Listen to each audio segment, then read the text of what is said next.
তানবিনের পরিচয় এবং তাসদীদের পরিচয়। তাহলে প্রথমে আমরা শিখে নেই তানবিন কাকে বলে। ঠিক আছে, দুই জবর, দুই জের, উল্টাপেশ, দুই উল্টাপেশকে কি বলে? দুই পেশকে কি বলে? তানবিনের উচ্চারণ কেমন হবে? আইডিয়া রাখতে হবে, তাড়াতাড়ি করে বলতে হবে। তাহলে আমি একটা লিখি, দেখো তোমরা উচ্চারণ করো। আমরা দুই জবর আর, আমরা জবর নি, আমরা জবর উম, তাহলে কি হবে? সবাই একসাথে এটা কি হবে? এটা কি হবে?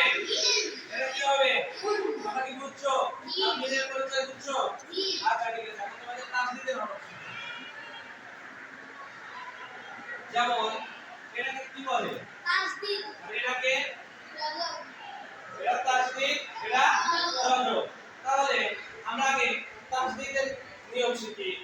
যেমন এটা কি লিখলাম বলো তো? আল্লাহ। এটা কি লিখলাম? আল্লাহু। আল্লাহু। তাহলে আল্লাহু তাসদীদ কোনটা বলো তো? এটা কি? তাসদীদ। তাসদীদ। তাহলে বানান করে বলো তো।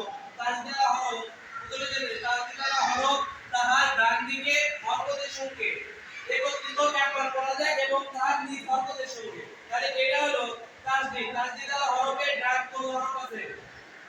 ডানে কোন হরফ আছে? আলিফ। আলিফ আছে। তাহলে আলিফ দিয়ে আগে বলবো হামজা লাম জবর আল। কি হবে? হামজা লাম জবর আল।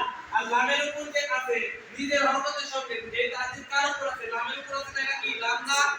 জি। তাহলে এটা কি তাসদীদ কার উপর আছে? লামের উপর